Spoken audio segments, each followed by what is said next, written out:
Hello everyone, my name is Vivek Sharma and in this video we will be discussing about four major articles. In the first article we will be discussing about India's free trade agreement. Second article mein we will be talking about mustard hybrid. Third article we will be discussing about nuclear stockpile and in the last article we will be discussing about census 2027. आइए एक एक करके in article को समझ लेते हैं। देखिए अभी हाल फिलहाल में इंडिया ने 15 फ्री ट्रेड एग्रीमेंट्स को साइन किया हुआ है। अब सबसे पहले ये फ्री ट्रेड एग्रीमेंट क्या होते हैं इसे समझते हैं। देखिए ये दो कंट्रीज के बीच में या कुछ मल्टीपल कंट्रीज के बीच में एक ऐसा एग्रीमेंट होता है जो टैरिफ को या तो एलिमिनेट करता है या सिग्निफिकेंटली रिड्यूस करने की बात करता है। इसमें कोटा और प्रेफरेंस के ऊपर बात की जाती है, गुड एंड सर्विसेज के, एंड ये अलग अलग कोर पिलर्स के ऊपर वर्क कर सकता है। जैसे एक तरफ आप टैरिफ एलिमिनेशन की बात करते हैं तो टैरिफ को या तो रिड्यूस किया जाता है या कंप्लीटली रिमूव किया जाता है, या नॉन टैरिफ बैरियर यानी सैनिटरी या फाइटोसैनिटरी नॉर्म्स के लिए स्टैंडर्ड बिल्ड किए जाते हैं दोनों कंट्रीज के थ्रू, जो ब्यूरोक्रेटिक जो इनर्शिया है उसको ब्रेक डाउन करे। देन यहां पे मार्केट एक्सेस की बात की जाती है, सर्विस सेक्टर की भी, जैसे banking, insurance, IT, hospitality sector, and additionally investment के ऊपर भी बात हो सकती है। एंड रूल ऑफ ओरिजिन, जहां पर आप किसी तीसरे मुल्क से गुड्स लाके उसे एक टैग चिपका के बेच नहीं सकते, इस चीज के ऊपर फोकस किया जाता है। अब इंडिया के अंदर मिनिस्ट्री ऑफ कॉमर्स इससे डील करती है। एंड अगर हम बात करें तो India like custom tariff act जो 1975 है वो यहां पे गवर्नमेंट को इंपावर करता है।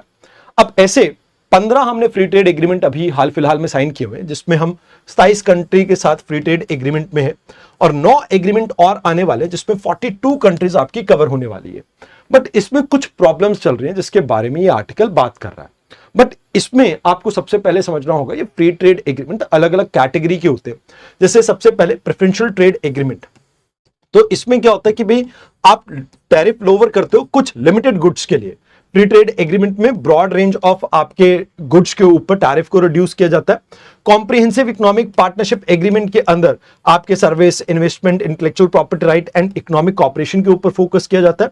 एंड कस्टम यूनियन में आप एलिमिनेट कर देते हैं इंटरनल ट्रेड बैरियर्स को। तो ये अलग अलग कैटेगरीज है।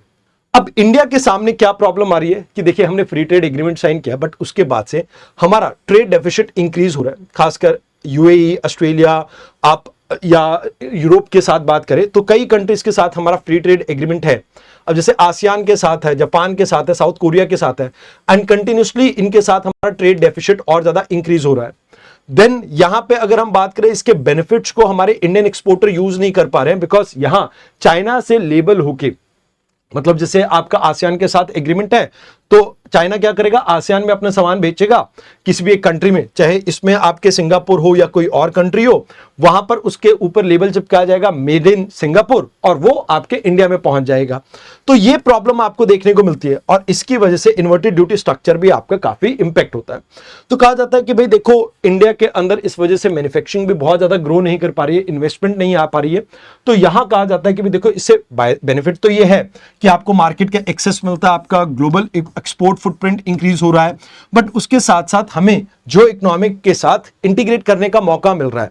तो यहां कहा जाता है कि भी कुछ कमियां हैं, उसके ऊपर अगर वर्क किया जाए तो काफी चीजें सुधर सकती हैं, जिसमें टैरिफ रेशनलाइजेशन के ऊपर आप फोकस कीजिए कि यहां पे हम करेक्ट कर सके इन्वर्टेड ड्यूटी स्ट्रक्चर को। More over rule of origin के कंप्लायंस के ऊपर फोकस किया जाना चाहिए, नॉन टैरिफ बैरियर्स के ऊपर फोकस करना चाहिए, खासकर यहां पे इससे बेटर मार्केट एक्सेस मिलेगा। एंड हम अपने यहां पर अवेयरनेस, कैपेसिटी बिल्डिंग और ट्रेड फैसिलिटेशन के ऊपर फोकस करेंगे तो हमारा एमएसएमई सेक्टर और बेटर ग्रो कर सकता है। तो ये आपके क्वेश्चन है इसके रिगार्डिंग जो आपको यहां पे देखनी चाहिए। आइए अब बात करते हैं मस्टर्ड हाइब्रिड के बारे में। अब देखिए अभी 2026-23 में हम IMI रेजिस्टेंट एक नई वैरायटी इंट्रोड्यूस करने वाले हैं मस्टर्ड की। अब देखिए इंडिया की अगर हम बात करें लगभग 1.5 लाख करोड़ के आसपास हर साल हम स्पेंड करते हैं आपके कुकिंग ऑयल के इंपोर्ट के लिए, तो ये एक बहुत बड़ा नंबर है। तो इसको ठीक करने के ऊपर गवर्नमेंट का फोकस है। तो यहां पे क्या कर रहे हैं, हम एक हाइब्रिड वैरायटी बिल्ड कर रहे हैं। ये जेनेटिकली मॉडिफाइड क्रॉप की कैटेगरी में नहीं आता। जेनेटिकली मॉडिफाइड क्या होता है, जहां पे आप फॉरेन जीन को इंट्रोड्यूस कर रहे हो। तो ऐसा नहीं है इस केस में।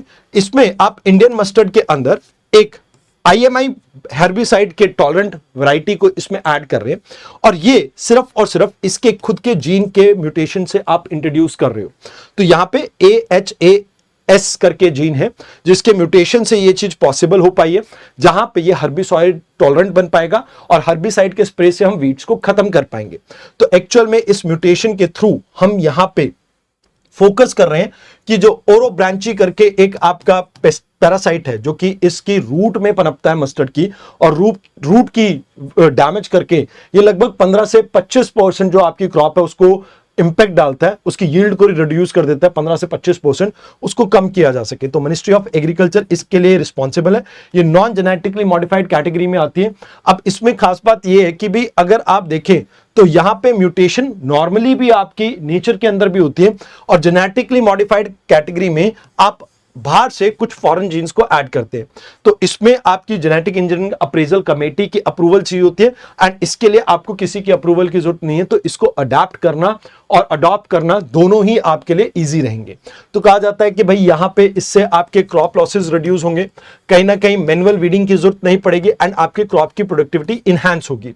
कोई फॉरेन जीन्स नहीं है तो यहां पे आपकी बायोडाइवर्सिटी के लिए भी कोई इंपैक्ट नहीं आएगा। जैसे धारा मस्टर्ड हाइब्रिड 11 की बात की जाए तो वो जेनेटिकली मॉडिफाइड थी, तो ये नॉन जेनेटिकली मॉडिफाइड क्रॉप की कैटेगरी में आती है, एंड ये काफी इफेक्टिव है इस पर्टिकुलर ब्रूम रेप जो आपकी ये जो पैरासाइट है इसके अगेंस्ट। अब कहा जाता है कि भाई एडिबल ऑयल की जो आपके लाइक इंपोर्ट है उसको भी आप रिड्यूस कर पाएंगे। यहाँ पे केमिकल प्रिसीजन के थ्रू आप अंडरग्राउंड इसके जो भी पैरासाइट है उसको किल कर देंगे, तो आपके नेचर के ऊपर भी बहुत ज्यादा नेगेटिव असर नहीं पड़ेगा। एंड यहाँ पे गवर्नमेंट ने national mission on edible oil इसे लॉन्च किया था ताकि हम आत्मनिर्भर बन सकें, तो उससे ही इस चीज को आप अलाइन कर सकते हैं। बट इसमें चैलेंजेस ये हैं कि भाई एक तो यहां पे मैनुअल वीडिंग चलो ठीक है आपकी कम हो जाएगी, वो बहुत अच्छी बात है, बट क्या इससे आपके वाटर खासकर एक्वाफायर के ऊपर नेगेटिव असर पड़ेगा, वो एक देखने वाली बात है। क्या सरफेस रन ऑफ के थ्रू क्या आपकी रिवर्स के ऊपर इंपैक्ट पड़ेगा, वो भी देखने वाली बात रहेगी। एडिशनली अगर हम बात करें तो कहते हैं लॉन्ग रन में अगर इसके भी अगेंस्ट आपके पैरासाइट ने रेजिस्टेंस बिल्ड कर ली तो यहां पे क्या श्योरिटी है कि लॉन्ग रन में आपकी जो प्रॉब्लम है वो सॉल्व रहेगी। तो कहते हैं कि भाई यहां पे इसका बेनिफिट ये है कि लेबर का कंस्ट्रेन आपको फील नहीं होगा, एंड मोर ओवर आपकी इंपोर्ट सब्स्टिट्यूशन के ऊपर आप फोकस कर सकते हैं। तो ये चीजें हैं जो आपको यहां पे याद रखनी है। तो इसके रिगार्डिंग ये आपके दो क्वेश्चन हैं जिसको आप देख लीजिए। Now let's talk about the next article. अब सिप्री की एक रिपोर्ट आई है। अब सिप्री क्या है? Stockholm International Peace Research Institute. इन्होंने कहा कि भाई इंडिया अपना न्यूक्लियर आर्सेनल इंक्रीज कर रहा है। अभी 2025 में इंडिया के पास 190 न्यूक्लियर वॉरहेड की इन्वेंट्री है। तो कहते हैं कि भाई इंडिया अब टारगेट कर रहा है कि भाई चाइना जितनी हमारे पास इन्वेंट्री हो ताकि चाइना के अगेंस्ट भी एक डेटरेंस क्रिएट की जा सके। तो वैसे तो इंडिया की नो फर्स्ट यूज पॉलिसी है, मतलब जब तक कोई हमारे ऊपर न्यूक्लियर अटैक नहीं करेगा तो हम किसी के ऊपर न्यूक्लियर अटैक नहीं करेंगे। बट यहां पे आपको याद रखना है डिपार्टमेंट ऑफ एटॉमिक एनर्जी इससे डायरेक्टली डील करता है, जो कि प्राइम मिनिस्टर के अंडर आता है। बट यहां पे जो टेक्नोलॉजी पार्ट है स्ट्रेटेजिक फोर्स कमांड उसको हैंडल करती है, एंड हमारे यहाँ पे न्यूक्लियर कमांड अथॉरिटी भी है जो सिविलियन अथॉरिटी के अंडर आती है।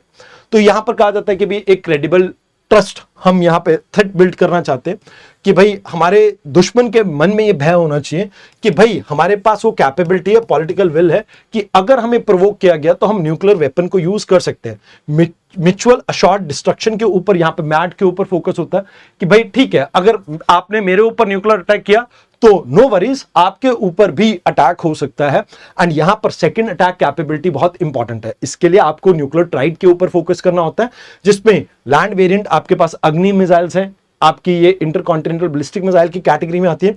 आपके पास सी बेस्ड आपकी अरिहंत सीरीज की जो सबमरीन्स है वो इसमें काफी कामयाब है, एंड उसके अलावा आप इसे ब्रह्मोस के थ्रू आपके एयरक्राफ्ट से भी लॉन्च कर सकते हैं। तो कहते हैं कि भाई यहां पे अगर हम देखें तो एक पावर एसिमेट्री देखने को मिलती है। चाइना और पाकिस्तान अक्सर मिलकर इंडिया के अगेंस्ट कोई ना कोई साजिश रचते रहते हैं, एक वो प्रॉब्लम है। साइबर वॉरफेयर आज की डेट में ऑपरेशन सिंदूर के टाइम पे भी देखा था हमने किस तरह से नैरेटिव वॉर को पूरी तरह से चेंज कर देता है। एंड यहाँ पे हाइपरसोनिक डिलीवरी सिस्टम भी एक प्रॉब्लम है। आपके कितना ही तगड़ा एयर डिफेंस सिस्टम हो, अगर आपकी मिसाइल हाइपरसोनिक है तो उसको डिटेक्ट करना इनके लिए थोड़ा मुश्किल रहता है। देन यहां पे स्टेबिलिटी के ऊपर भी असर पड़ता है। तो कहते हैं कि भाई देखो यहां अगर हम बात करें तो जो आपकी ग्लोबल गवर्नेंस है इसमें न्यूक्लियर नॉन प्रोलिफरेशन ट्रीटी और स्टार्ट ट्रीटी जो है यूएस और रशिया के बीच में, ये मेजर रोल अदा करते हैं। वैसे कॉम्प्रिहेंसिव बैन ट्रीटी भी है जिसमें हम फोकस करते हैं कि भाई किसी भी तरह से आप कहीं पर भी न्यूक्लियर टेस्ट नहीं कंडक्ट कर सकते हैं। तो कहा जाता है कि भाई देखो अब इंडिया के पास क्या है, तो कहते हैं कि भाई लॉन्ग रेंज डिटरेंस क्रिएट करने से, यानी आप अगर अग्नि से 6 मिसाइल को बिल्ड कर लेते हैं तो इससे चाइना के किसी भी पार्ट के ऊपर आप अटैक कर सकते हैं, तो चाइना के मन में भी डिटरेंस रहेगा। एंड कहीं ना कहीं ये स्ट्रैटेजिक मैच्योरिटी है कि भाई आने वाले समय में लेट्स से अगर कोई प्रॉब्लम होती है चाइना के साथ भी तो हम उसके लिए भी तैयार हैं। बट इससे एक तरह से इस पूरे रीजन के अंदर ट्रेड, आप ये कह सकते हो कि मिलिटराइजेशन की, मॉडर्नाइजेशन की एक आप ये कह सकते हो कि वॉर चल पड़ेगी, वो एक देखने वाला यहाँ पे प्रॉब्लम रहेगी। वैसे इंडिया में हमने डिफेंस इक्विपमेंट्स के अंदर आत्मनिर्भर भारत को काफी अच्छे से इंप्लीमेंट किया है और आने वाले दिनों में भी आपको ये देखने को मिलेगा। बट यहाँ हमें इंडियनाइजेशन ऑफ टेक्नोलॉजी के ऊपर फोकस करना होगा, इंडिजिनस टेक्नोलॉजी बिल्ड करनी पड़ेगी एंड साथ के साथ न्यूक्लियर साइबर डॉक्ट्रिन को बिल्ड करना पड़ेगा जो कि अभी तक हमारी नहीं है। आइए अब बात करते हैं सेंसस की। तो इंडिया में अभी 2027 के सेंसस होने लगभग 15 साल हो चुके हैं कि लास्ट सेंसस जब हमारे हुए थे 2011 में लास्ट सेंसस हुए थे। अब उसके बाद 2026-27 में हमारे नेक्स्ट सेंसस होने हैं। तो कहते हैं कोविड-19 की प्रॉब्लम की वजह से आपके सेंसस टाइम पे नहीं हो पाए। वैसे सेंसस एक्ट आपका 1948 इसको गवर्न करता है एंड सेंसस रूल 1990 इसको गवर्न करता है। इसको कंडक्ट करता है आपका office of registrar general and census commission of India, जो कि मिनिस्ट्री ऑफ होम अफेयर के अंडर आता है। ये एंट्री नंबर 69 है आपके 7th शेड्यूल में आपकी यूनियन लिस्ट के अंडर। अब यहां पे सेंसस जो 2027 में कंडक्ट किए जाएंगे, इनके 2 फेज है। एक पहला house listing and housing census, ये अप्रैल से सितंबर के बीच में किया जाएगा। यहां पर हम फोकस करेंगे जो भी आपके स्ट्रक्चर है उन सबको हम कवर करेंगे। रेजिस्टेंट बिल्डिंग्स होगी, हाउस होल्ड होंगे, यहां पे सर्वे किया जाएगा और उसके बाद लोगों का डाटा ब्यौरा यहां पे कलेक्ट किया जाएगा। इसमें हाउसिंग लिस्ट ब्लॉक के अंदर लोगों के घरों को बिल्ड किया जाएगा, मतलब डिवाइड किया जाएगा और इसमें 800 इंडिविजुअल को आपको सर्वे करना, हर एक पर्सन को। अब इसमें डाटा किस तरह का आपका रहेगा, तो जैसे लाइक क्या आपकी एजुकेशन है, आपकी स्कूलिंग क्या रही है, तो इन सब चीजों को यहाँ पे डाटा में कलेक्ट किया जाएगा। जैसे आपके डेमोग्राफिक डाटा होगा, एज क्या है, सेक्स क्या है, आपकी जैसे शादी का स्टेटस क्या है, लिटरेसी रेट क्या है, एजुकेशन क्या है, आपकी इकोनॉमिक एक्टिविटी क्या है, माइग्रेशन, फर्टिलिटी, इन सबको यहाँ पे रिकॉर्ड किया जाएगा। एंड इसमें एक बात यह है कि ये पॉपुलेशन इन्यूमरेशन के अंदर हम लद्दाख, हिमाचल प्रदेश और उत्तराखंड और जम्मू कश्मीर के कुछ पार्ट में पहले ही इसको कंडक्ट करवा लेंगे, बिकॉज यहाँ पे जब बर्फ होती है उस समय काम करना थोड़ा मुश्किल रहेगा। तो कहते हैं कि यहाँ पे पहली बार डिजिटली हम इसे कंडक्ट कर रहे हैं, मोबाइल सेंट्रिक रहेगा। एंड्रॉयड और आप एप्पल के ऑपरेटिंग सिस्टम दोनों पे इसे चला सकते हैं, तो यहाँ पर पेपर बेस्ड एंट्री को हम अवॉइड कर रहे हैं। मोर ओवर आप खुद से भी कर सकते हैं। इसमें आपको पोर्टल के ऊपर जाना, आपके फोन के ऊपर एक ओटीपी आएगा जिसके थ्रू आपको 11 डिजिट का एक सेल्फ इन्यूमरेशन आईडी मिल जाएगा और उसके थ्रू आप अपने खुद के डाटा को खुद से फिल कर सकते हैं। रियल टाइम बेसिस पे यहाँ पे गवर्नेंस देखने को मिलेगा, वेब मैपिंग होगी, इसमें एप्लीकेशन मिलेगी, ट्रैक करेगा जियो स्पैशल कवरेज को ताकि इंश्योर किया जा सके हर घर ढंग से कवर हुआ है। सेंसस एज अ सर्विस की बात यहाँ पे की जा रही है, जहां पे आपके मशीन रीडेबल एक्शनेबल फॉर्मेट में इसे डिजाइन किया जाएगा। तो कहते हैं कि भाई यहां पे आपका लगभग टाइम बहुत ज्यादा कंज्यूम होगा, ऑलरेडी हम लेट चल रहे हैं and India world one of the most populous country है, तो सबसे बड़ा एक पॉपुलेशन सेंसस ये होने वाला है। अब इसमें कुछ पॉलिटिकल इंप्लीकेशन भी आपको देखने को मिल सकता है क्योंकि कास्ट बेस्ड भी क्वेश्चनर्स इसमें रहेंगे, तो वो भी एक देखने वाली बात है। एंड प्लस वुमेन की रिजर्वेशन का जो बिल आया था, नारी शक्ति वंदना अधिनियम, उसके भी प्रोविजन इंप्लीमेंट इसी के बेसिस पे होंगे। एडिशनली अगर हम बात करें तो रोटी कपड़ा मकान, यहां पर आपकी जो गवर्नमेंट सर्विस इन चीजों के ऊपर फोकस करते हैं, तो उसके लिए ये डाटा काफी क्रूशियल है क्योंकि आपकी जो गवर्नेंस की सर्विस है वो इसके ऊपर डिपेंड करते हैं कि आपके पास कितना एक्यूरेट डाटा है। तो कहते हैं कि भाई अब यहां पर डिजिटली डाटा को कलेक्ट किया जाएगा, आपको डिजिटल इम्यूनेशन 15 डे में आप ऑनलाइन कर सकते हैं। बट यहाँ पे प्रिवेसी से रिलेटेड इशू है क्योंकि आधार का भी डाटा कई बार आपका लीक हो जाता है इस वजह से। एंड मोर ओवर यहाँ पे अगर हम बात करें तो बेसलाइन डाटा नहीं है, तो थोड़ा उसको लेके थोड़ी प्रॉब्लम रह सकती है। डिलिमिटेशन को लेके आने वाले समय में प्रॉब्लम रह सकती है, जहां पर सदर्न स्टेट्स के अपने कुछ कंसर्न है। तो कहते हैं कि भाई हमें यहाँ पे यूनिवर्सल चॉइस पाथवे को प्रमोट करना चाहिए, जहां पर लोकल लैंग्वेज में ऑप्शन होने चाहिए। डिजिटल सिस्टम को लोकल लैंग्वेज के ऊपर आप बिल्ड कीजिए। आप यहाँ पे पॉलिटिकल रिटोरिक को अलग कीजिए एडमिनिस्ट्रेटिव सर्विसेज से, मतलब आप डिलिमिटेशन को यहां पर भूल जाइए। सेंसस वैसे भी लोगों को सर्विसेज प्रोवाइड करने के लिए बहुत जरूरी है, तो हमें उसके ऊपर फोकस करना चाहिए। तो यहां पे इसके रिगार्डिंग ये मेंस का क्वेश्चन है, ये प्रीलिम्स का क्वेश्चन है। तो आज के डिस्कशन में इतना ही, धन्यवाद।